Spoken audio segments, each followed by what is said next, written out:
Okay, thanks very much. My name's Damien White. I'm Head of History, Philosophy, Social Science at RISD.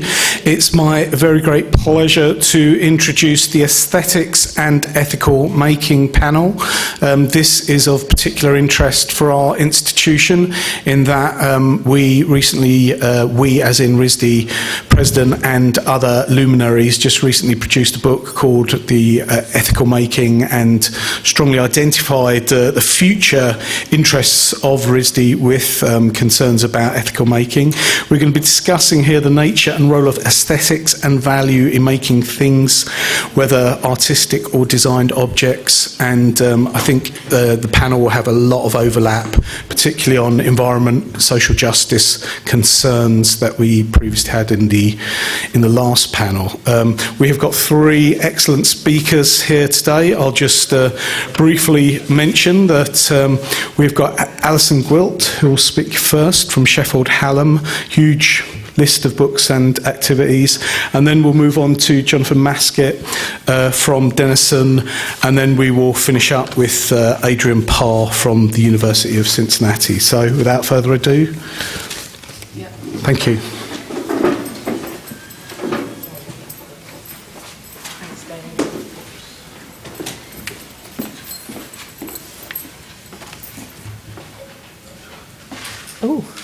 Thank you for that. Good morning, everyone. My name's Alison Gwilt, and I should just say my area is fashion and sustainability. So, if you were wondering, I'll start by saying that it's quite widely accepted that clothes enable people to express their values, interests, and identity. And of course, fashion and clothing choices are a highly visual form of personal expression. And for many, clothing actually enhances independence, confidence, and provides a sense of well-being. When consumers make garment choices, they place an importance on both the aesthetic, symbolic, and social significance of clothing in equal measure to its function. And so for some wearers, the relationship to specific pieces of clothing are deeply personal and perhaps long-standing, rather like this is a case study of Dr. Jean Sherman in Australia. But to others, it's a fleeting engagement. Sorry about that. The aesthetics of fashion vary widely, but in the case of this paper, I'm thinking about the fashion aesthetic as one that it's associated with a manufactured garment. Although fashion garments are developed to be accepted and rejected in favour of new styles, their aesthetic varies according to a range of criteria. So, for example, they've got to fit within a brand or label image, they've got to suit a particular garment price point, and they have to, of course, reach a targeted consumer. However, the fashion aesthetic is rarely explored in light of the ethical, environmental and social issues that arise as a consequence of production and consumption. Firstly, though, it's important to ask, how are fashions made and by whom? And the answer, of course, is quite complex. There are actually millions of people who are involved in the production of fashion, from cotton pickers to garment workers and distributors. Breward makes the point, though, that to the browsing newspaper reader and the high street consumer, it's the named fashion designer is fashion. So the fashion industry operates a hierarchical system, and at the top of this pyramid is the named or star designer. And here, this is where we expect or associate fashion with innovation. And so it's these garments that are heavily presented in the fashion press and media. Like I said, like a pyramid, the named designers at the top, and then below that, the industry is divided and separated into many different market levels. This ranges from ready-to-wear to high street brands and mass market value products. In the UK, of course, we have supermarket fashion. But while all of these market levels offer different types of garments, they all rely on the manufacture and successful sale of aesthetically pleasing, trend-driven products that are often interpretations of known catwalk looks and styles. But while fashion is recognised for its outward-facing social and symbolic significance, the negative impacts that are related to its production and consumption remain largely invisible. Fashion designing for sustainability involves engaging strategies and approaches that can help reduce or avoid the social, environmental, economic and cultural impacts associated with the production and consumption of fashion clothing. The fashion industry as it stands makes use of natural resources such as fossil fuels to create energy for production process, for example, and which release toxic emissions into the atmosphere. And at the same time, of course, water's depleted for crop cultivation, textile processing, and of course laundering, all which pollutes our waterways with chemicals. In the garment factories, where employment should be considered positive, the pay and working conditions for many people are poor. And these, along with all the other negative impacts, result as a consequence of the activities involved of 5 distinct phases in the life cycle of a garment: materials and their design, production, distribution, use and disposal. In light of these negative impacts, a number of fashion producers have been improving the environmental and ethical performance of the products they make. However, the visual language of sustainable or ethical fashion seems to persist from concepts that were explored in the early 1990s, when the fashion industry began to experiment with environmentalism and eco-fashion. So specialist collections were developed by fashion companies such as Esprit, and they focused on using environmentally friendly materials and processes. So we began to see organic cotton appear in the mass market. But unfortunately, the collections didn't fare well because at this point in time, consumers were becoming ever more cost conscious.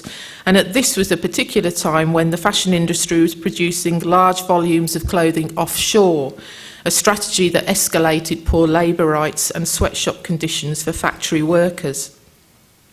Today, for designers, producers and consumers, the aesthetic of sustainable fashion is not necessarily associated with the aesthetic of fashion.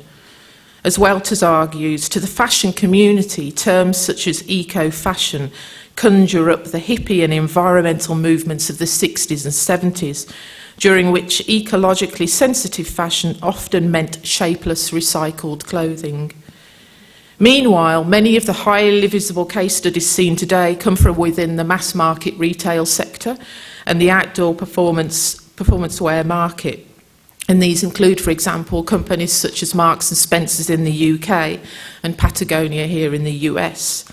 But the emphasis of a fashion aesthetic is not always the driving force for product development, and often these companies produce basic or classic garments, or more broadly, non-trend driven clothing. And I have to make sure that that is a distinction that's understood: clothing. To many fashion consumers, fashion is a reaction against existing trends, and it's in pursuit of the moment styles and newness, and all of this gratifies a temporary evolving identity.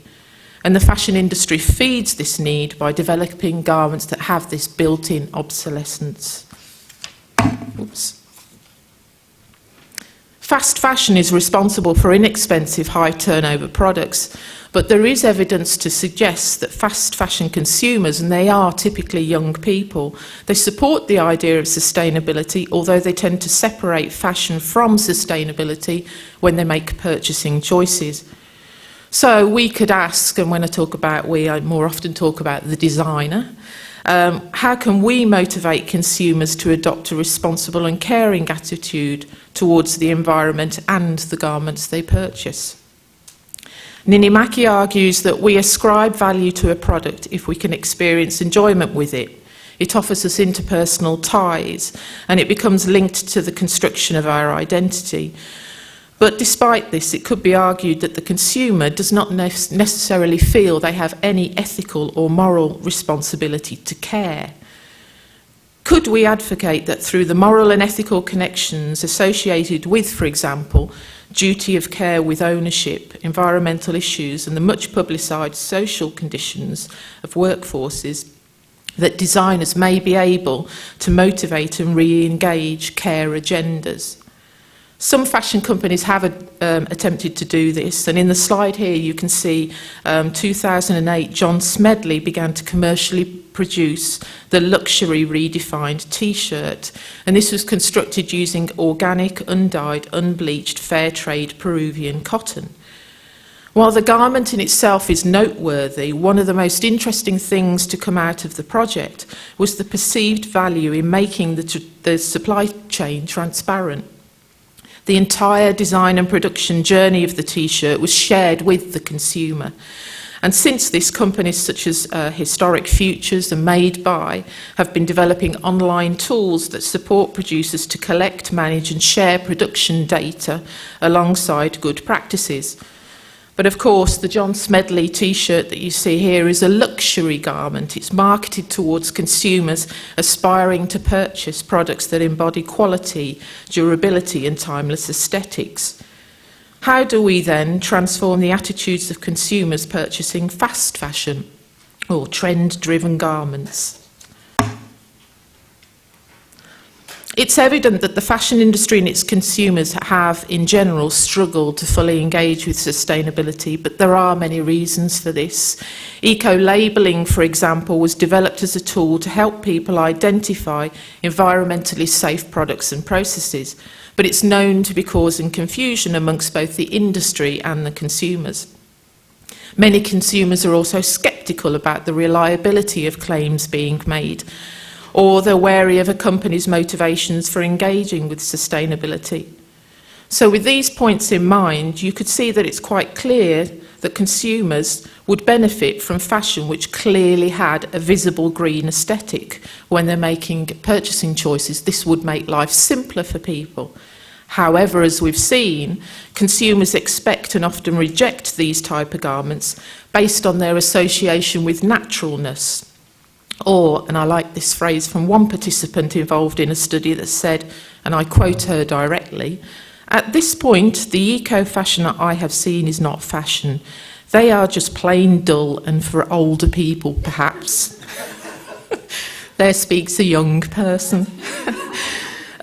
Outside of the mass market fashion and outdoor performance wear sectors, designer fashion labels and luxury brands have in general been slow to this challenge of sustainability. And so the fashion aesthetic that is needed to motivate and encourage a transformation in the production and consumption of fashion is largely missing. Or, when it is present, as you might see here on the left, it's generally misunderstood. Ethical or sustainable fashion has to be, in the words of Nimaki, attractive, a good fit and visually pleasant to an individual, even if sustainable principles are applied during its creation. However, across the fashion industry, there is a general lack of awareness to design-led approaches that can be used to avoid or reduce negative impacts. So, for example, a significant amount of textile waste is generated because consumers discard clothing while it still functions. But waste could be reduced if design-led approaches were employed to change and improve attitudes and practices towards clothing care. So a question might be then, can the high value placed on aesthetics in fashion help motivate consumers and designers to care for and about the garments in an effort to reduce the negative impacts? I'm really interested in the idea of a care perspective or care thinking that's commonly associated to social policy, health and social care. But there's little formal interpretation of this term in terms of the practice of design or how we think about designing. So while we know that empathy enables designers to understand the experiences of others, the design anthropologist Elizabeth Dorry Tunstall, she considers that empathy alone does not automatically involve the more positive act of caring, where caring involves action. Here it could be argued is where the fashion aesthetic may be able to play a significant role in encouraging designers and consumers to act positively and care about and for fashion garments. In the slide, you're seeing a contemporary interpretation of a modular garment system, and this is the square dress from Refinity. The garment is constructed from shaped modular pieces that can be clicked and folded together, so the little squares. to form many different configurations. The notion of modularity provides contemporary designers with an efficient approach to the use of materials and resources, and its design enables the wearer to actively engage with its creation without the need to discard or disrupt the entire garment. The component pieces can be removed for easy laundering, so you only need to launder certain sections. You can repair or replace bits as and when they need replacing. And so it's considered value added while being competitive on price. And in this case, it offers benefits to both the consumer and the environment. While designers can employ strategies during production to improve the wearer's relationship with fashion, unforeseen problems that arise during garment use typically rely on the moral and ethical decisions of the wearer. Repairing damaged clothes helps reduce the amount of textile waste going to landfill, and in clothing there are many techniques that can be used to mend and hide damage. However, in dress and costume history, wearing repaired clothing usually was a signifier of financial hardship, particularly when the repair was visible, so you could see it. And this is a notion that has continued to influence contemporary thinking about garment repair. Although some consumer groups have a general enthusiasm for repairing damaged garments, there is an established cultural belief system that promotes the need for invisibility in clothing repair, which usually requires a high level of technical skill. We did a study at Sheffield Hallam about 2 years ago on this, and almost 82% of survey respondents had a preference for invisible garment repairs. And yet of the majority of the respondents, or I should say the majority of the respondents, I'll say actually everyone who filled in the survey, did not have the technical skill to carry out the invisible repair work. So immediately to us, there was a clear barrier to engagement. And so creative approaches to visible mending could offer benefits in that they may help wearers reconnect with mending practices, and while at the same time they may help society overcome the perceived difficulty or stigma associated with wearing visibly repaired clothing. Okay, perfect. More radically, perhaps we should question whether repair has to take place at all. As a society, it could be timely to suggest that there's a need to accept that clothing will age, and that this in itself may be positively, or it may positively signify a valued, empathetic relationship between wearer and garment. Garment designs that make use of deflective devices, such as intentional stains, rips and tears and holes, provide the fashion designer with the opportunity to develop clothes that embrace future damage, leaving it untouched and unnoticed, actually, in some cases. To some extent, this has been previously seen before in fashion. Some of us in the room might remember in the 1980s there was a phenomenon for damaged vintage Levi 501 jeans, which retailed at a far higher price than the newly manufactured product. So perhaps then garments can accrue value through their associations with the wearer, and that wear and tear could evidence this value.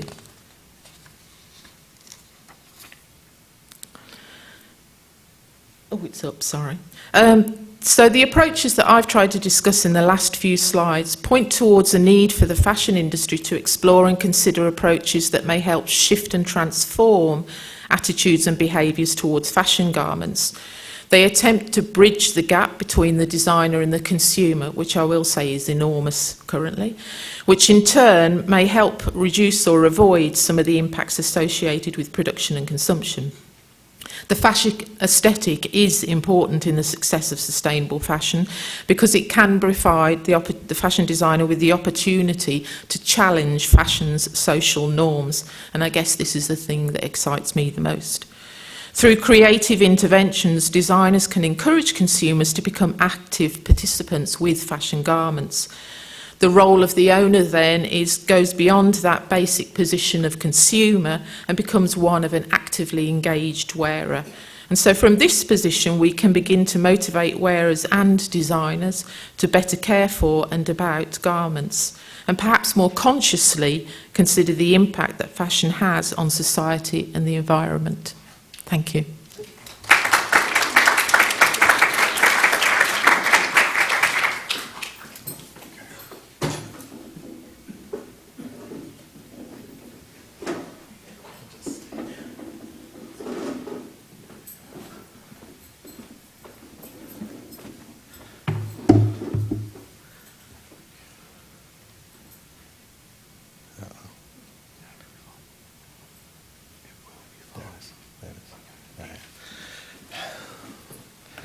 Okay, so I am going to take a radically different approach to this entire project here.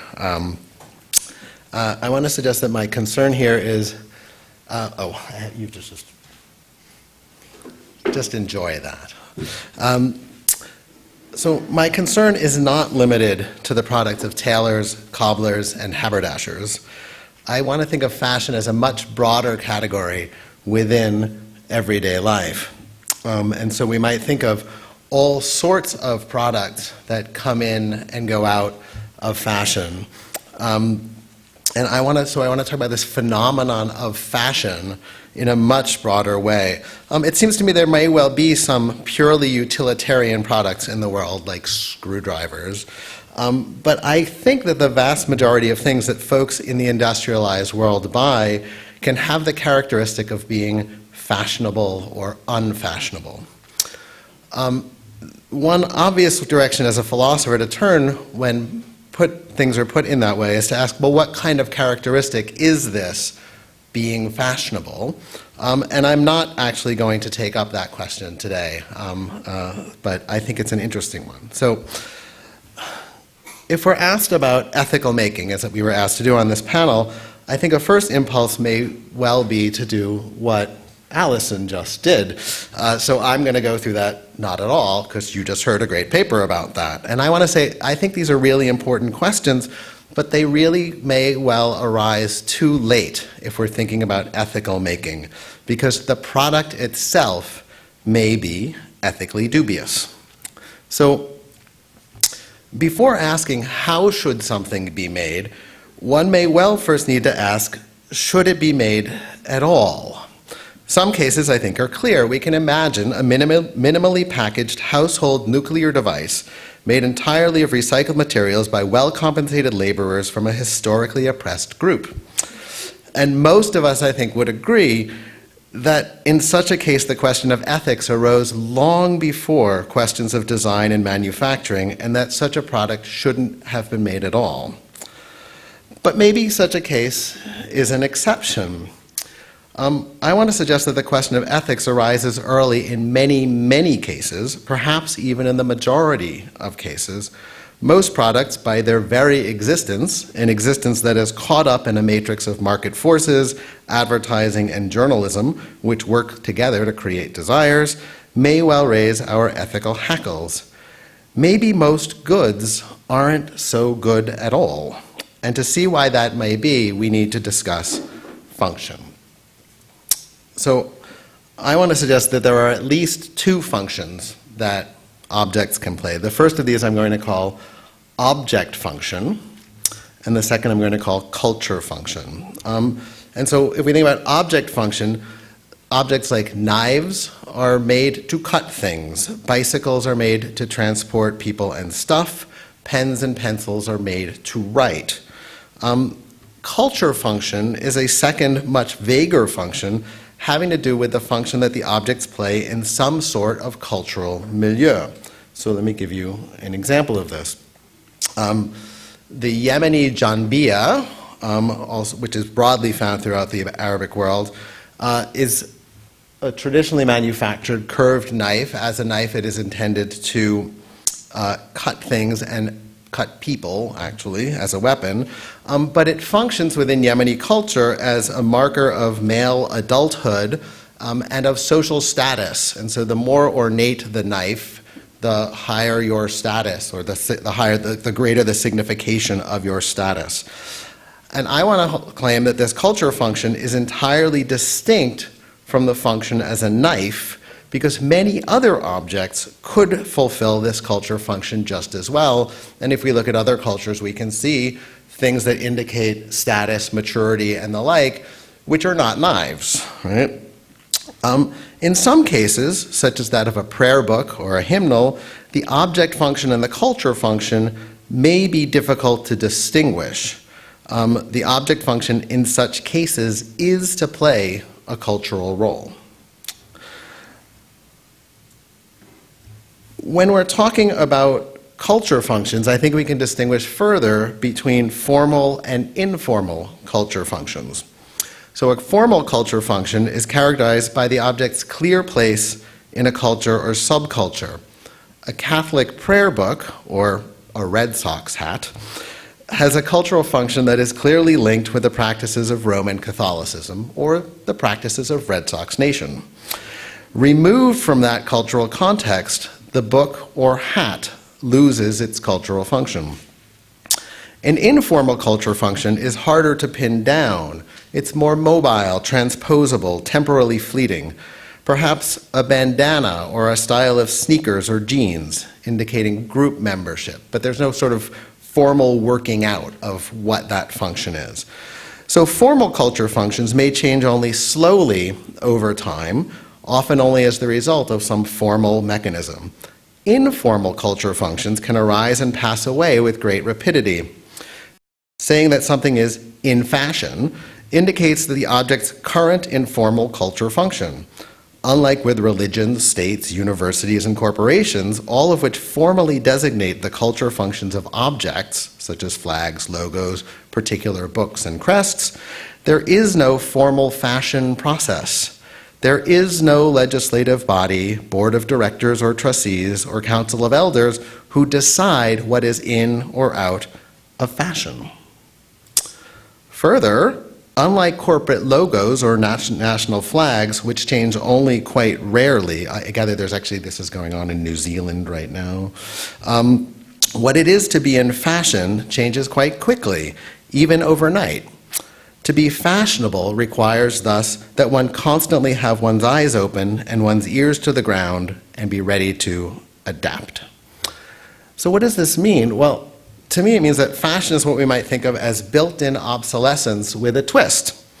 So built-in obsolescence, we all know, was a form of deliberately sloppy engineering or manufacturing to produce shorter-lived products, a deliberate failure of object function. The genius of fashion is that no such engineering work is required. Products that become susceptible to the logic of fashion need to be replaced even though they continue to fulfill their object functions perfectly well. The logic of fashion is that one replaces objects when they fail to fulfill their culture function, not when they fail to fulfill their object function.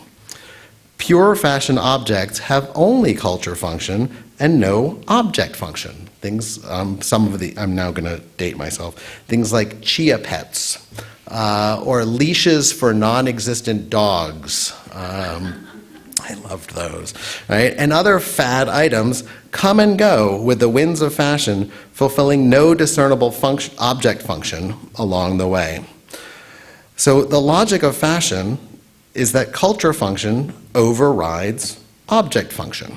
Right? So let me just give you a few examples. We're going to see if the internet actually works here.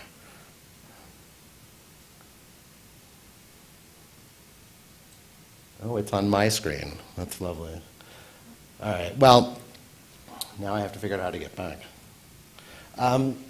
What I was going to show you, hopefully, was if you read the real estate column in the New York Times, they have a couple of slideshows every week of properties that are available for sale, and every week at least one of them has as a con, pros and cons, a con of the property that either the kitchen or one or more of the bathrooms need to be updated. And what I had here was a picture of an absolutely pristine early 2000 kitchen, which it needs to be replaced, not because its object function can't be fulfilled, but because it's out of style. We see this also in clothing, of course, or in cars, right? There are people who lease cars for you need a new car every 3 years. I think your car probably still works after 3 years, but it doesn't look right anymore, right? All right. So we see here a clear willingness to replace still functional objects or collections of objects because they no longer fulfill their culture function. To be sure, while middle-class folks can afford to replace their clothes and to keep up with fashion's demands, one may well have to be significantly better off to be able to do so with one's car or kitchen on a regular basis. And this point brings us to the heart of fashion. Fashion is about class. And I want to think of class not merely as an economic term, but as a cultural term in the way that Adorno thinks about class or Pierre Bourdieu thinks about class, right? As an aesthetic term, right? You demonstrate your membership in a particular class through your aesthetic decisions. And as fashion trends trickle downwards so that poorer people can look like richer people, the richer people have to move on, or the more stylish people have to move on in order to indicate that they are ahead of the trends, right? All right. So environmentally, fashion is a phenomenon with multiple pernicious consequences. It encourages wasteful consumption. It drives people to throw away things they already have and buy things they don't need. Since products are all made out of materials plus energy, this unnecessary consumption results both in despoliation through resource extraction and pollution, whether local or global. Socially, though, fashion's victims tend to be poor and women. The poor may feel pressured to spend money they don't have or can't afford in order to change their appearances. Right?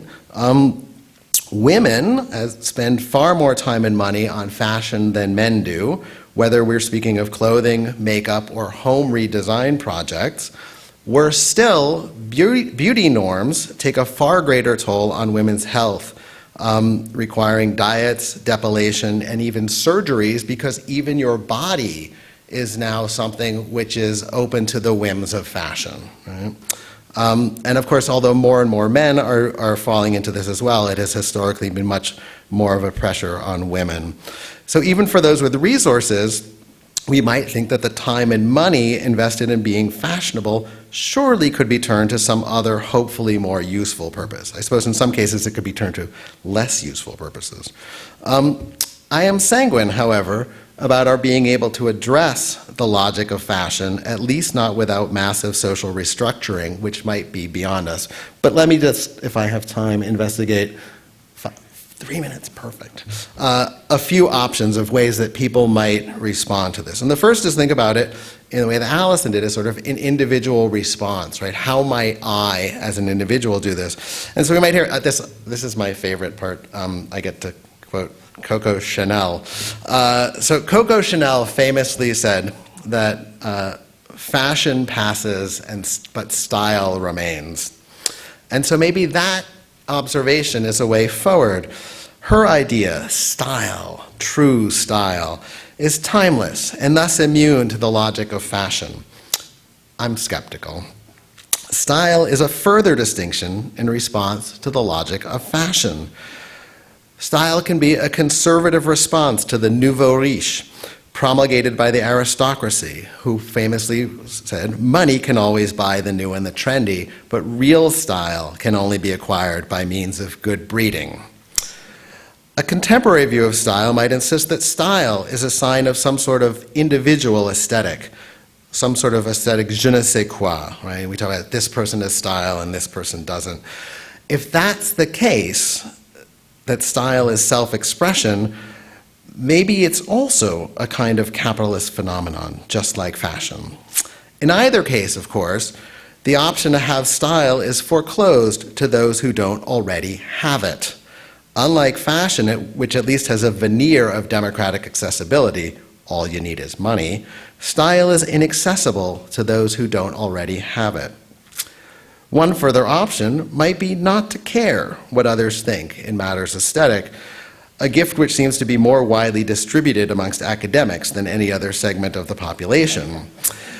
Given the cultural forces at play, this seems to me to be a non-starter for most people. Indeed, it's hard to see how the logic of fashion is something one as an individual can avoid. So maybe what we need is some sort of societal response. Given the pernicious consequences discussed above, exacerbating gaps between the wealthy and the poor, coercing the poor into buying things they don't need and can't afford, impacting women more than men, and the environmental destruction, perhaps this is a problem that needs some sort of social response. But what would it look like to take on fashion politically? One might imagine some sort of social movement to make unstylishness cool. I think those are hipsters, right?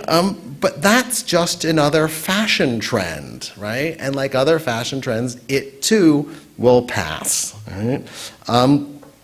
How to take on fashion, if it is indeed a problem, from a policy perspective is harder to see. Right? This is a problem with a lot of moving parts. We would have to talk about problems of growth and employment, because what happens when people buy things is that jobs are created. They might not be good jobs, but there are jobs. We might have to talk about perceived improvements in lifestyle. We might have to talk about people's freedom of choice, and do we want the government coming in and saying you can't do this, right? So one could imagine higher consumption taxes or some sort of invasive government agency, the actual literal fashion police, right? But these seem to be non-starters, although at least the higher consumption tax I would endorse. They're a non-starter here. Part of the problem is, for me, the current societal commitment to ever higher consumption, in part as a driver of economic growth, makes any sort of societal response to the issues here discussed highly unlikely. So let me talk about one more thing and then I'll be done. Maybe designers and producers could respond to this. And I really wanted to talk about this in part because we're here, right? So is there anything designers and producers can do about the logic of fashion? Right? Are designers at liberty to ask the question, should it be made at all? By the time designers come on the scene, there is often already an at least tacit decision to design and then hopefully produce some product. Producers, of course, are in the business of producing and pay designers and engineers to make that production possible. It seems as if the questions that can arise for any of these groups are more along the lines of how should this be produced, or what materials would be most ethical to use, or how should we source said materials.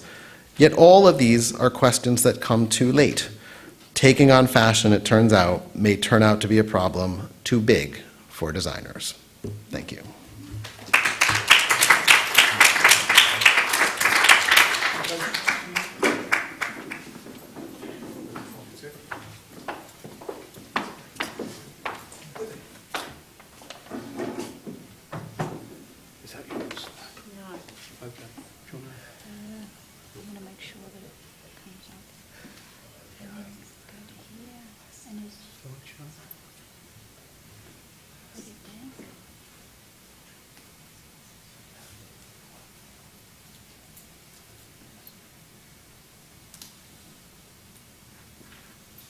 Not showing up.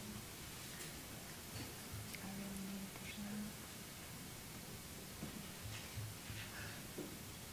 Any reason why that is?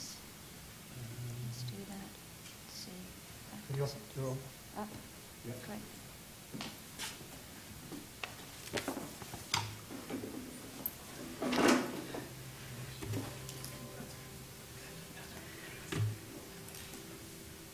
We witness bitter poverty and persecution driving people into the waves.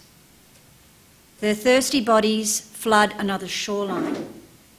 A shoreline to be shared but which no one dares, a new life intercepted and turned away, and their darkness is panic.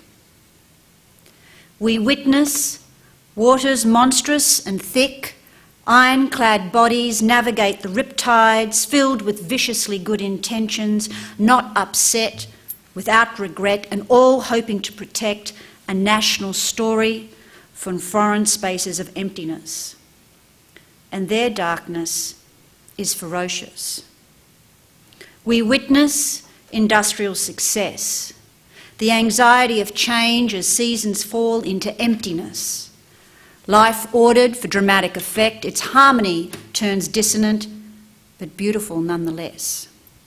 A dice throw plunges the future into unbearable nothingness, and its darkness is inexhaustible. Imagine a people neither blindfolded or kidnapped by fundamentalists, opportunists, terrorists, or capitalists, standing in defiance amidst the dust and debris of hate speech and gangsters outlawed by compromises made in other lands. And the darkness falls silent. Imagine the stature of a species never hunted, looking its killer straight in the eyes. Or a warrior dragging the secrets of war through the trapdoor, and the darkness, it's booming. So now what? Here Frederick Jamson's sobering dictum, one that in typically spirited fashion Slavoj Žižek cites, becomes my theoretical point of departure. Because Jamson critically observes, it seems to be easier to imagine the end of the world than to imagine the end of capitalism. The political deadlock of global capitalism aside, the dictum puts into question how imagination under global capitalism works. And to add to Frederick Jamson and Slavoj Žižek on this point, I'd go so far as to say that under global capitalism, political imagination is increasingly taking apocalyptic form. An apocalyptic political imagination justifies some of the most brutal instances of capitalist engagement. Arendt reminds us the faculty of the imagination expands our worldview, allowing us to take on another's viewpoint. And in this way, imagination is central to realising pluralism. Unsurprisingly, Arendt views the imagination as inherently political because, as she says, it severs the ties of identity-based experience through this unrestrained free play. However, as a faculty of representation, one that makes present to the mind what is absent from sense perception, Arendt, I think, skirts past its productive potential. So taking Arendt's connection between imagination and politics and linking it to aesthetics, I don't regard the politics of imagination as inherently expansive and emancipatory. Indeed, a political imagination can also be reactionary and repressive, and it all depends on how it's put to work. A political imagination creatively engages sociality to create contexts of reciprocity, as well as organising and coding, to borrow from Gilles Deleuze, the flows of desire. And here Deleuze doesn't think of desire as a lack in the Lacanian sense, but desire is something productive. It connects bodies, it connects matter, affects, forces, ecosystems, could be sort of thought of as systems of desiring production. So to speak of the imagination as political and aesthetic is both a general assertion about how emancipatory practices work and a theoretical proposition that concerns the transformative power of imagination to reconfigure social relations. So a political imagination, in the way that I want to sort of develop it ever so briefly here, has three features. First, it's a mode of distributing the sensible, in the way that Jacques Rancière was to talk about the politics of aesthetics. And second, to borrow from Deleuze and Guattari in their books A Thousand Plateaus, Capitalism and Schizophrenia, it's an act of deterritorialisation and reterritorialisation. So deterritorialisation breaks apart fixed relations, and reterritorialisation refixes relations. And thirdly, to borrow from Walter Benjamin's remarkable little essay on imagination, it's a deforming agent. It's always referring to something beyond itself. So the aesthetic mechanisms underwriting the exercise of a political imagination is a constellation of all three, and its emancipatory or repressive exercise of the political imagination depends, I think, on some of the aesthetic mechanisms that are employed, whether it's using a logic of reciprocity or relationality, or whether it's using the logic of representation. So, in a political sense, I'm going to get this up here, imagination is not just the domain of image production or the realm of representation. Indeed, the symbolic primacy that representation holds in democratic practices is discredited as it obstructs from view the violent structures buoying political practices the world over. Representation functions as the practical standard for democratic politics, and by default it's become the dominant political norm.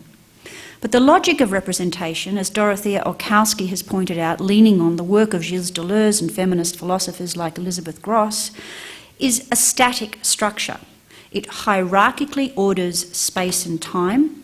It represents individuals and groups using pre-established or even naturalised standards. And it functions by establishing a fixed standard as the norm or model. So cases in point would be, the dichotomies of black versus white, man versus woman, nature versus culture, reason versus unreason.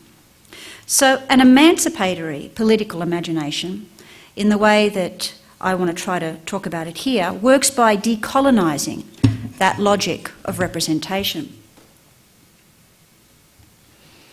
A relational aesthetic complicates the neat and tidy connections of a representational logic.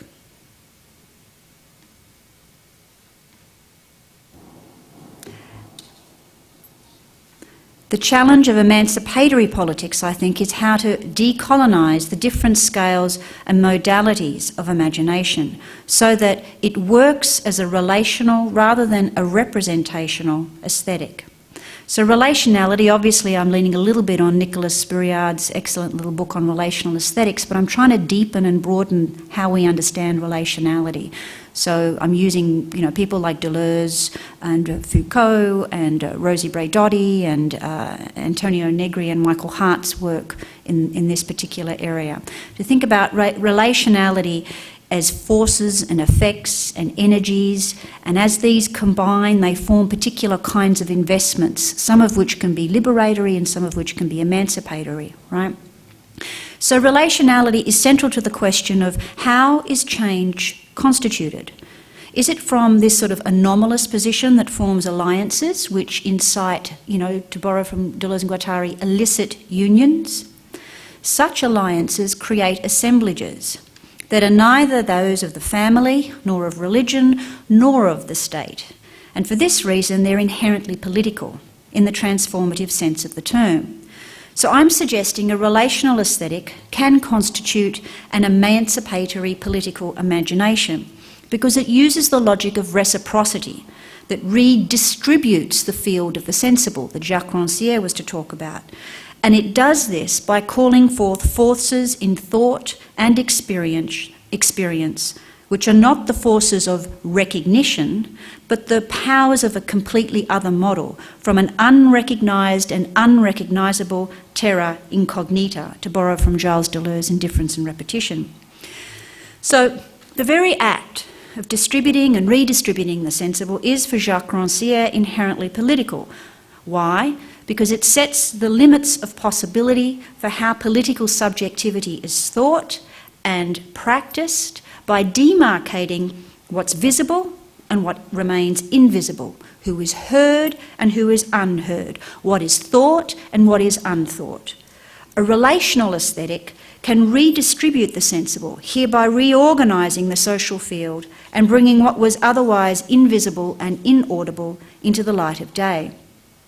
So in this way, relational aesthetics introduces a hypothetical site of creative production, whereupon alternative socialities are mobilised. And above all, it destabilises a subject's position in grammar and language as much as it smudges the contours of finite political identities. Identity politics rely in large part on a negative logic, using distinct classifications like class, race, sexuality, gender, ethnicity, and so on. And they use those distinctions to locate political subjectivities and then hierarchically distribute subjects throughout the social field. Humanist values do not drive how a relational aesthetic constitutes political imagination. So unlike Bourriaud's book, I'm not saying it's individual subjects who exercise their powers of reason and moral judgment to respond to the question of change. Rather, it's a poetic subject, transversely conditioned in this matrix of reason and unreason, humanity and technology, pragmatic thinking and experimental dreaming, not unlike what Braidotti calls the post-human. So in particular, humanist distinctions between self and other, subject, object, centre, margin, nature, culture are rendered uncertain. Relational aesthetics can therefore appeal to a collectivist impulse, harnessing the affective, energetic, material and temporal registers of life in all its unpredictable motion in a collective effort to remake the world. Moreover, negative differences of black versus white, Muslim versus Christian, man versus woman, and so on and so forth, are dismantled because relationality operates transversely and interdependently, to paraphrase Braidotti. So a community comes into being not just because of a lack they collectively share, such as the resilient subject, as my great friend Brad Evans and Julian Reed trenchantly critique, through a shared vulnerability, as Rosie Braidotti justifiably interrogates. But this is a community that's formed through acts of collective imagining that operate across multiple spaces, various times, and in a variety of ways. Descending quietly, the event of us disappears, but never entirely. Unspoken, frozen, nothing left to speak, every time, everything, all in succession, and no crimson ribbon to tie the every together. That is, except for collective imaginings. An emancipatory political imagination plunges bodies, matter, thinking and memory into a chaosmos, a composed chaos, as Deleuze and Guattari might say, emphasising micro-politics of relations as these inflect and reorganise macro-political relations. So an emancipatory political imagination begins with a drive for co-creation, promiscuously combining matter, duration, force, sensation and bodies by forming unholy alliances across space and time. It begins when making is considered poetically, eliciting wonder, sensuality and memory, arousing anxiety and hope, all the while straddling a fine line between danger and delight. It begins with a simple choice of making.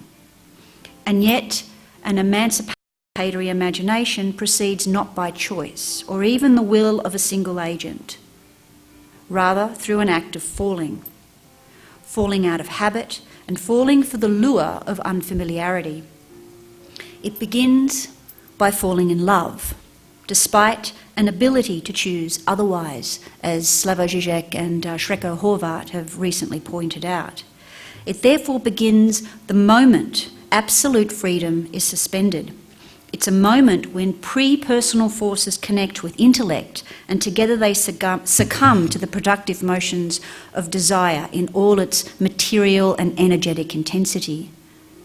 Imagination returns the sun's rays to the lights of the night sky. It recalls the ghosts of yesterday hiding amidst the shadows of the present and feeling the darkness of being amidst the lightness of a spring shower. Pinpointing the forest inside the trees, imagination emboldens the idiosyncratic and the eccentric. So one danger an emancipatory political imagination faces is losing its power to create sites of socio-political struggle, where micro-struggles can impact, expand and transform the public sphere. The biggest peril, however, lies not with the imagination, but in how it is put to work, whether or not the alternatives it presents reproduces a fascistic or a liberatory investment of desire. And like any collective activity, it always has the potential to take the form of ritualised violence.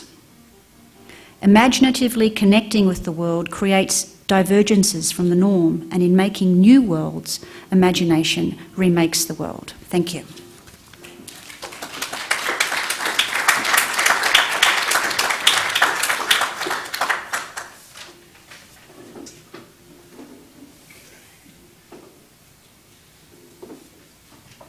Okay. Okay, thanks very much. Oops. So lots to discuss there. I could get things going here by just making a few observations here. So my question to Adrian might be, in terms of the Žižekian observation about our inability to think beyond capitalism, I mean, could it be said that one of the problems with the literatures that you draw from to construct a political imagination is that they themselves have been quite divorced from material interests and questions of material interests, and that if we are to go back to publics, whether Trump versus Sanders now or other contexts, are not just driven by desire, but they're driven by interests and differential interests and material propositions that could reground their interests, and that one of the problems with Zizek, Deleuze, Foucault was that there was this massive there was this massive falling away from giving specificity to how material interests could be institutionally rethought.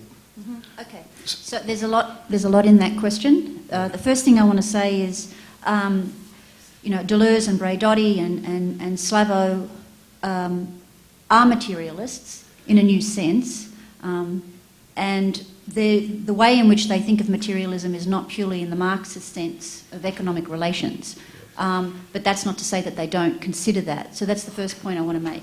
The second point I want to make is that I actually find it really helpful, the new approach that they have towards materiality and the ways in which we think about what's happening currently in the American political landscape, which I think just gets more and more atrocious every day. It's shocking.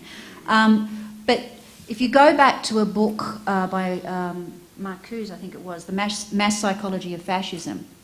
I think what's really interesting about that book for me, and in thinking, and it's a lot of the thinking behind this paper, which is a much longer paper, it's a keynote of 45 minutes, so I had to condense it quite dramatically, is that the social field is made up of a variety of materialities broadly conceived, not just economic, memories that are unconscious, that are lodged in the body, bodies that all kind of combine, and as they combine, they can either combine in ways that are emancipatory or liberatory, or they can become incredibly fascistic.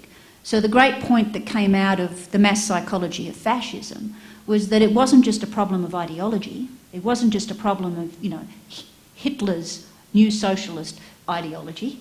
It was actually that the population invested in that as well.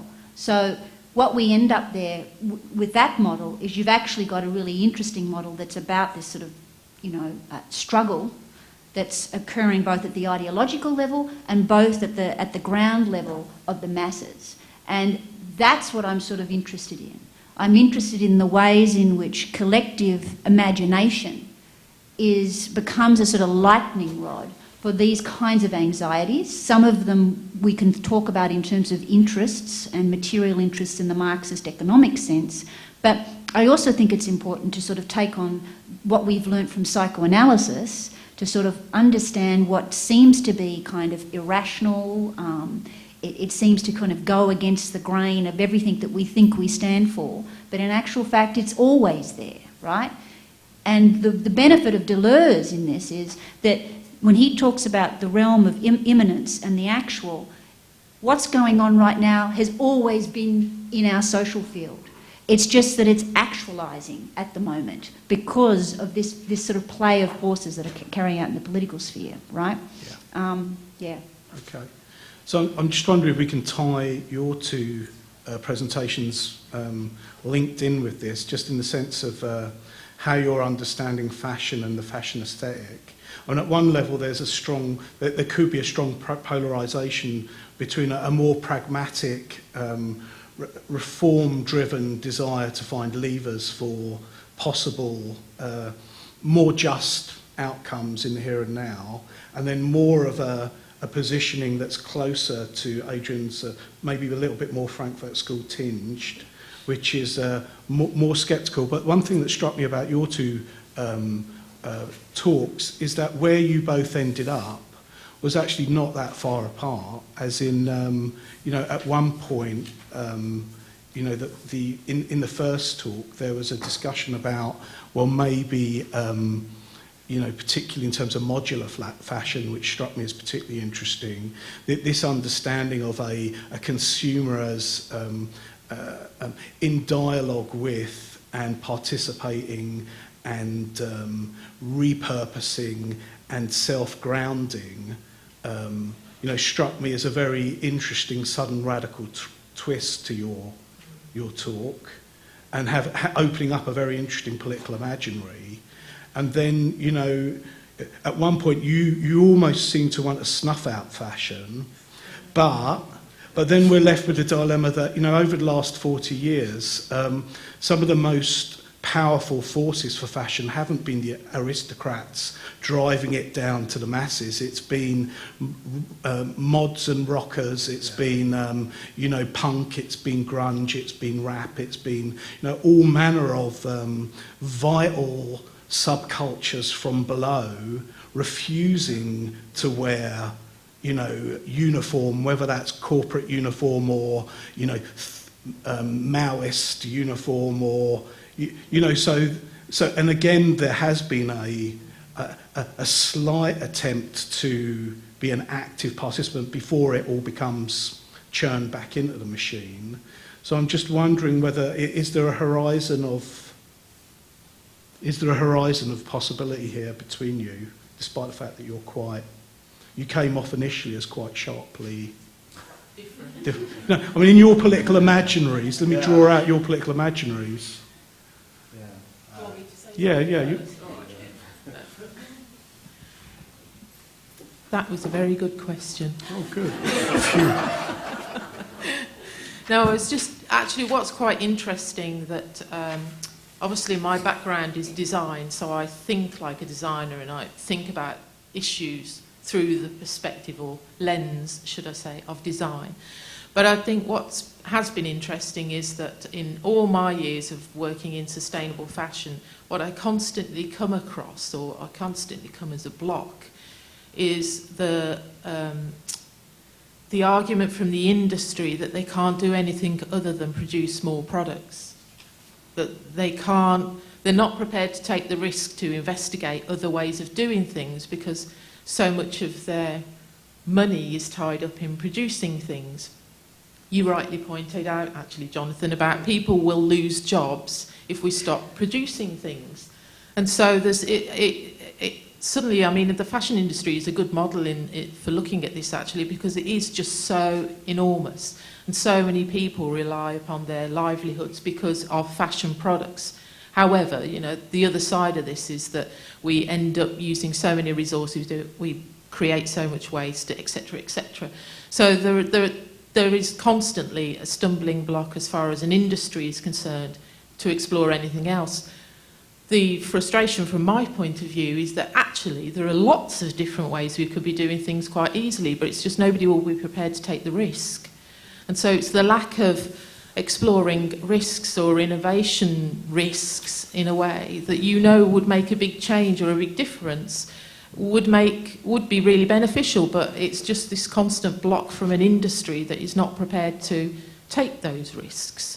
And I think that's probably I don't know how we overcome that actually, But like, I think one of the things, actually Jonathan's talk reminded me of it, was that one of the things I'm really interested in is the idea of products and services, which I know industrial designers have been exploring for some time.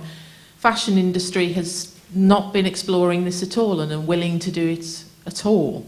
And, you know, we have a company in the UK called John Lewis, which some people may know of, rather similar to Marks and Spencer's in a way.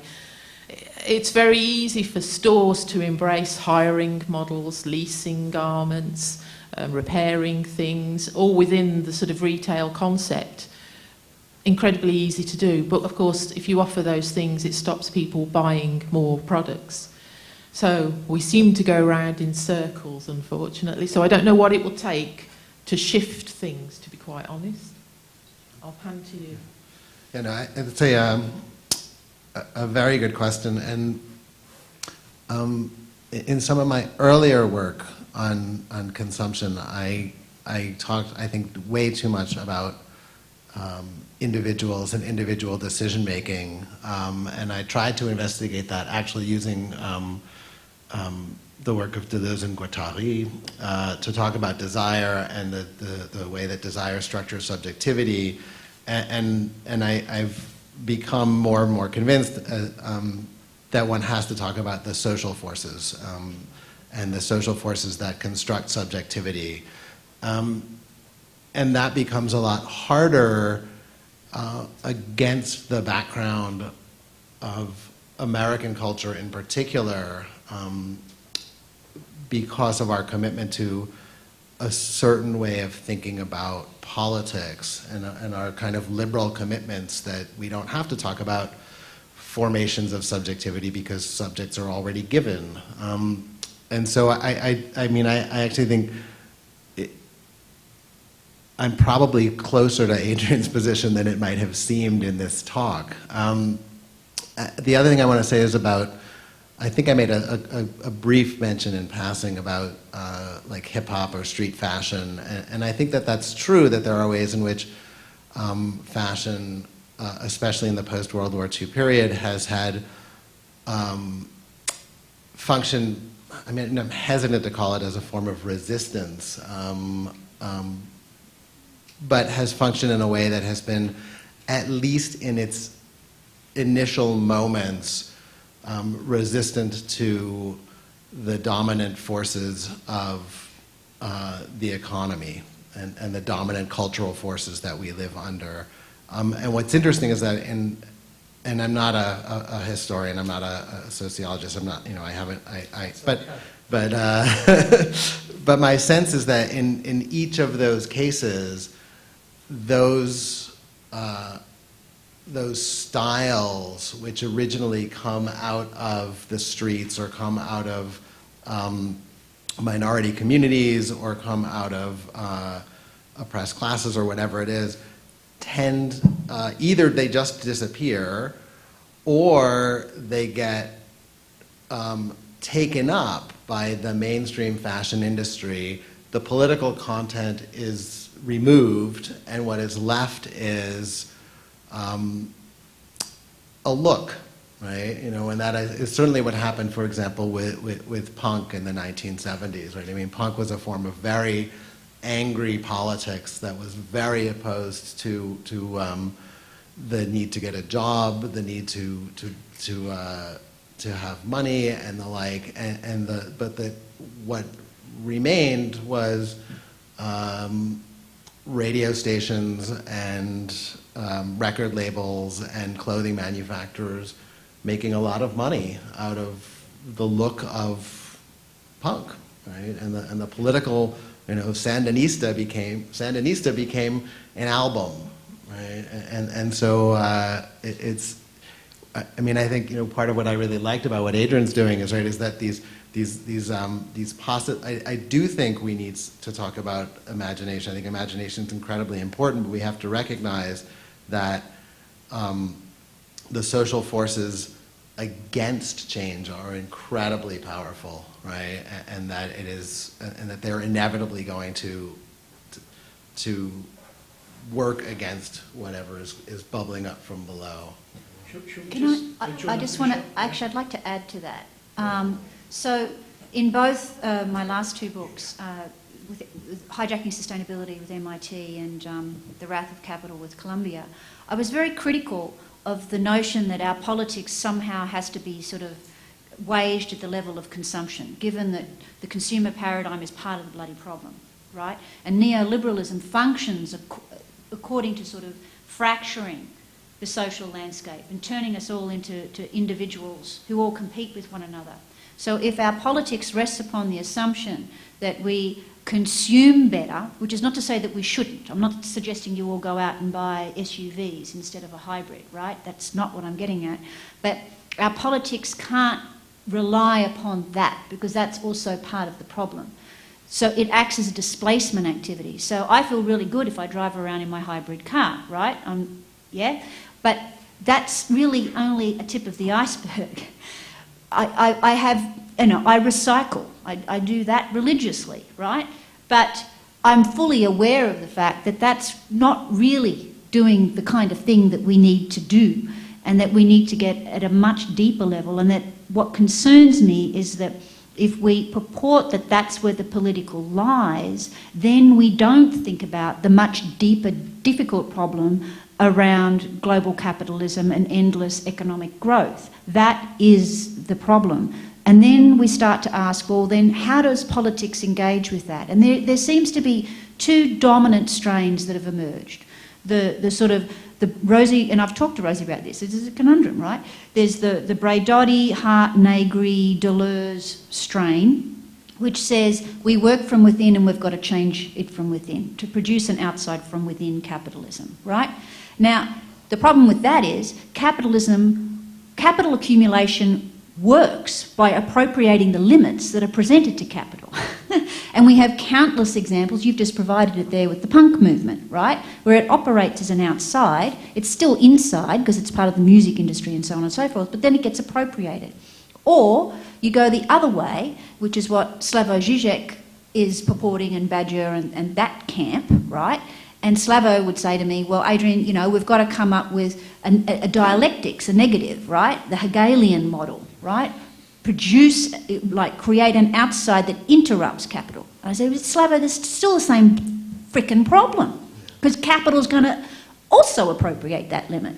So personally, the way I'm trying to sort of think about it now is that our politics has to become far more strategic, and we need to deepen the concept of solidarity building beyond issue-based politics. So the climate justice movement, Bill McKibben, you know, wonderful friend, he would argue we've got to create solidarities across, you know, Indigenous struggles and, you know, Black Lives Matter and so on and so forth. I agree with that, but I think we need to deepen how we understand solidarity building and actually think about solidarity building as different kinds of political practices and strategies. So that on the one hand, you're working from the inside to create an outside, and when that's starting to get appropriated, you switch strategies and you start to produce the dialectic and you work from the outside. We don't need to be purist about our political strategies, but the big beast is really capital accumulation in all of this and how that functions. People. Speak. Yeah.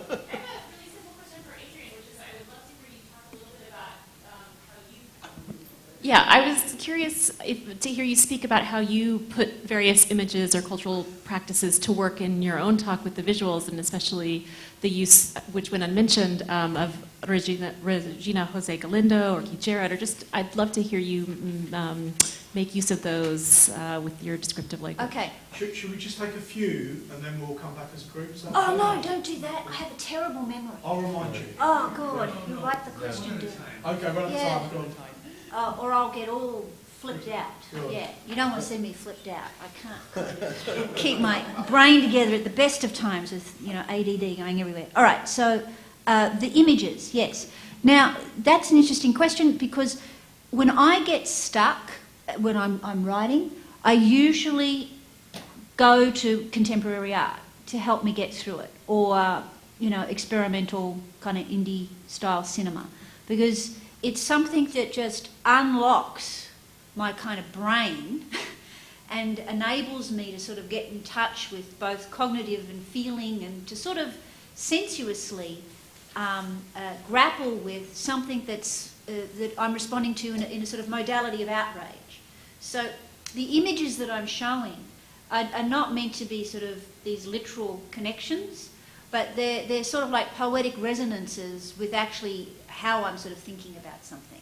And they're often sort of, I would call them philosophical research documents. They're my thinking in this other way, but it's not something that I'm directly speaking to in the way that an art historian might necessarily do, right? I'm not going to sit down and talk about Galinda's piece in great detail.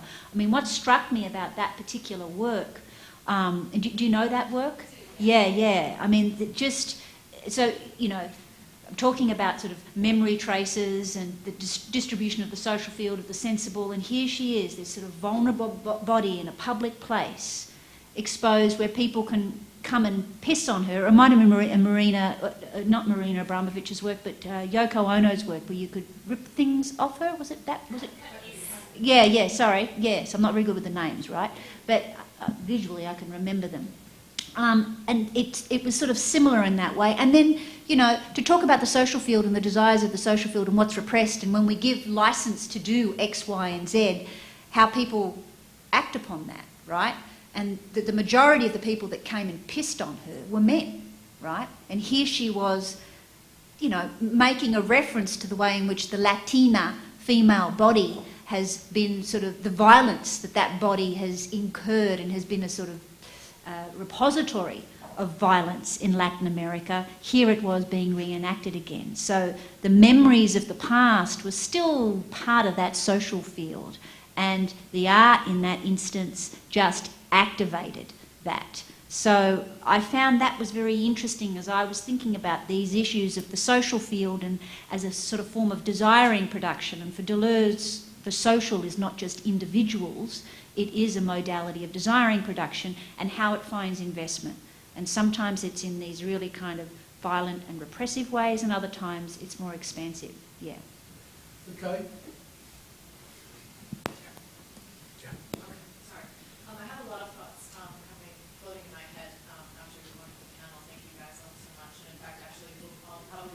Up some of the questions I'll address as I'm speaking extemporaneously next panel. So, especially on the question of fashion, and I'll disagree and just whatever, but that's fine. So, the logic of fashion, that is. But I want to kind of get to a point about the question of making, and a couple of the things that have been said that strike me as quite distinct or maybe even oppositional. Some of them were already pointed out. Of course, there's stopping making, just stop designing and kind of revert to a world of which there are no commodities and then, of course, no jobs, et cetera. But then there is, Adrian Parr, and you're saying quite eloquently, okay, so making is this kind of site for creative activity, for imagination, to kind of think the new, the possible. And of course, then that suggests that making is not just about the accumulation of stuff, but about a reimagining of the kind of social and political and cultural networks in which we live and produce. And then, Alison, you mentioned something actually just in the discussion. Industry is not willing to take innovative risks. And I think that that's another kind of question within making that suggests that making, of course, doesn't, to use these deterritorialization, reterritorialization sort of analogy, industry puts so much capital into its methods of production, to the means of production, that it refuses then, or it has to kind of insist upon, as long as it can extract capital from that process, it insists on retaining the same creative possibilities as long as it can, until it's forced to by some outside force, actually, talk about inside, outside, by some outside force to change. And so here, maybe it's global warming, and all of a sudden policy is saying you have to change the way you're working. So I'm not exactly sure where I'm going with this comment, but I guess I feel like something in the nuancing of making, first of all, that what a creative act is, obviously not all making is a creative act, not all, or even creative acts are themselves not necessarily liberatory. and you've suggested as much, right? They're sometimes oppressive or restrictive. But I think that what's really important for me in my work to understand is the way in which something can start to become, as it kind of initiated in this kind of rhizomatic creative drive to kind of explode and deterritorialize. And then, but along the way, and one's never able to determine when and where that happens, it quite quickly re-territorializes, and it quite quickly, the apparatus, the protocols, confirm and reaffirm and re-entrench the creative process. So it's, I guess maybe the final question that if I have one after this comment is, how does making, I guess making is, as an aesthetic act is so, yeah, it's just like, well, okay, it can go anywhere. It's not restricted to creativity, and it's not restricted to stuff commodity production. It's like, but it's constantly floating between one and the other, or actually say always moving into its other, into its opposite in that dialectical fashion. I was just going to say, actually, you just I thought your question was really good, actually, because it did remind me of something that I think is incredibly important, particularly in terms of fashion production and also the style of fashion or the look of fashion, is that I think the fashion industry has underestimated the future potentials of DIY and open access, actually. And I think, to be quite honest, that's an enormous threat to the fashion industry, which is continuing to do the same thing, the same ways. They're totally unprepared for that change, and they're totally unprepared for the new startups that are coming through, those sort of particular ways of producing or making. They're also not recognising the interest from consumer groups themselves in making things for themselves, and also that will actually bring with it a personal aesthetic that is not coming down from an industry perspective. It's not being driven by the industry. And I think that is something that it may be going on in other industries, I don't know, but I think very much fashion and fashion production and the aesthetics of fashion is hugely under threat by the consumer, and the possibilities through this open access and DIY making, I think. Can I just ask that, I mean, do you see any analogy with the music industry? Oh, hugely, yes, hugely. That's a really good point, actually. Because, they fell apart through new technologies. Yeah, no, that's true. And I actually wonder whether that will be the instigation for change in the industry. I mean, it's interesting when from my perspective, I'm really interested in smaller companies. They're small at the moment, and they might be working as social enterprises. I mean, one of the things that I've always struggled with is in the fashion industry is why is it considered successful based purely on money? And it's refreshing to come across companies that make enough to make a living, and they're happy doing what they're doing, and they have a consumer base that they're happy to work with, and that's enough. There's not a drive to produce volumes of stuff or build up, a large consumer group in a way. So it's quite refreshing when you can come across companies that are willing to do things differently, or amateur makers that are willing to do things differently. But I think you're quite right.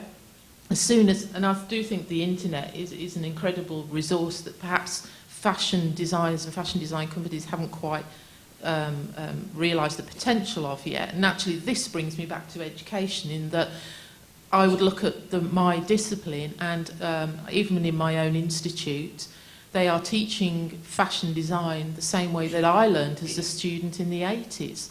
There is no recognition that actually we should be teaching our students for future ways of designing, making and using, and we don't do that at all. And I'll be honest, that's Sheffield Hallam, that's my job gone. but I think it's interesting if we look at our, it's an education is a starting point actually, and I think of all those fashion designers going to work in the industry, and I see my own graduates go out with the same lack of knowledge that I had as a student in the 80s, and they're going out and perpetuating the same problems. So I think education could do an awful lot to completely, radically overhaul the way that designers, and I love the idea that actually consumers can be designers, not professional designers. So I think there's an opportunity for education there. I mean, that might link in with your observation that is design up to it. I mean, you know, is there a central problem we have here that, you know, we place such enormous kind of possibilities of the agency of designers? But if we take your views as a whole, designers are actually one small cog, and we don't even have a configured art and design education which allows for the literacies or imaginations that we are talking about as needed.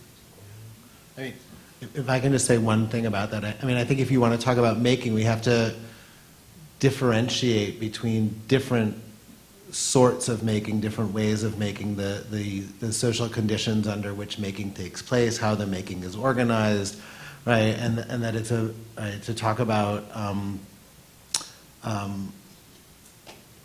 one of the buzzwords of the last 5 years is artisanal, right? And so to talk about artisanal making as opposed to industrial manufactory, right, are two very, very different things, right? And that, sorry? Not necessarily. Well, I mean, if you, it depends on what it is that we're manufacturing, right? But you know, the two great, I mean, right, industrialization is driven by industrialization under capitalist social organization. Wow, I sound like such a doctrinaire Marxist, which I'm not. Right, is driven by desire to accumulate capital, which is then pushes you to produce things more and more and more efficiently, which is what yields division of labor, which is what yields production lines and the like, right? And so if you work in, Adrian probably doesn't even know this, Henry Ford is not, in fact, the inventor of the production line. The production line was born in the meat packing industry in Cincinnati as the unproduction line, and it was driven by the taking apart of animals. But if you take work of making and you divide it up into smaller and smaller and smaller and smaller discrete tasks, you're talking about a very, very, very different thing, right? I mean, you know, probably the most famous illustration of this in popular culture is in Charlie Chaplin's Modern Times, right? And the guy whose job is to stand there and just tighten these two bolts over, and it's very funny and very, right? But to talk about that form of making, right, is a very, very different thing from the form of making of somebody who, you know, a traditional luthier who starts with wood and glue and makes an instrument out of it. I mean, We've got 4 minutes or so, 4 or 5 minutes. Can I just draw in as many people as possible? Yep. And then down the back, yeah. Should we have a bunch together, just because it'd be nice to... I'd like to know, Alison, why you want to go beyond representation, because I don't see that relationality can do without mediation by... oh, sorry, Adrian. Okay. See, I was thinking, wow. I missed that bit. How relationality can do without mediation by representations.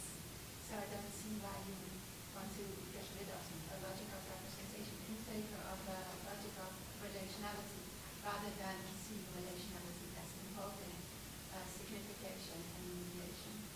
So,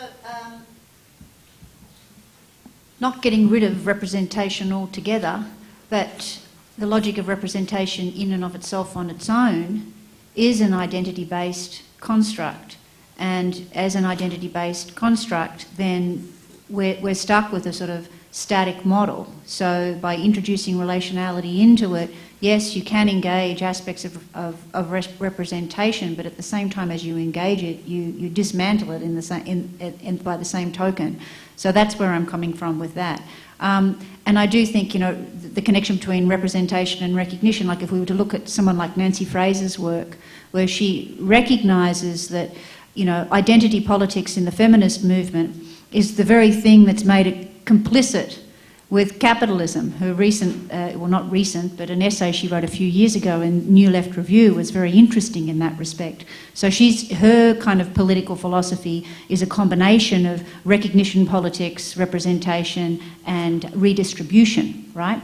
So feminist movement with its focus on identity politics, let go of the redistributive aspect, right? So I do think that these things need to be brought into connection with other things. That's all I'm saying. Down the back, yep. So I just wanted to ask more about, specifically to Alison, about the one image that you had with the Martina Speltova and the Patagonia, of the recycled, upcycled jacket not being understood, and the Patagonia being the more well-known commercial branding. And also speaking to John, what you had said about how the punk era came out of a cultural, need, that all of that fashion came from that type of era. And I'm thinking that the one element that's missing is the futuring or the trend forecasting.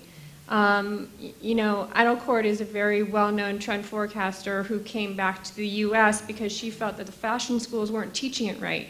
And I agree with that we're not doing enough with futuring and trend forecasting to understand that these situations or these types of eras or these types of fashion really come from someplace, and they're really actually created through what's happening either environmentally or through ethical stance of things like bringing attention to how the workers are treated, to politics. All of these positionings actually give the rise to a certain type of fashion trend. And I think that the futuring aspect of what's being discussed as a panel might need to go a little bit deeper, and of course probably for a whole other symposium. But it's something that I think should be at the highlight of this discussion more so, is the futuring and understanding that trend forecasting actually isn't just what's coming down the runway now. It's come back from things that are happening in North Korea and how that affects fashion. So I'm challenging anyone on the panel to speak to more towards that type of conversation of futuring and research in that. So can I just say, because we've reached time, is that okay we let the audience have the last word there? Because that's a big discussion. We can come back to that in later panels. Is that okay? Ask us later. Okay, well thank you so much. I'd like to thank all our fantastic three panellists, and I hope we can continue the discussion at lunch and afterwards. Thank you very much. Thank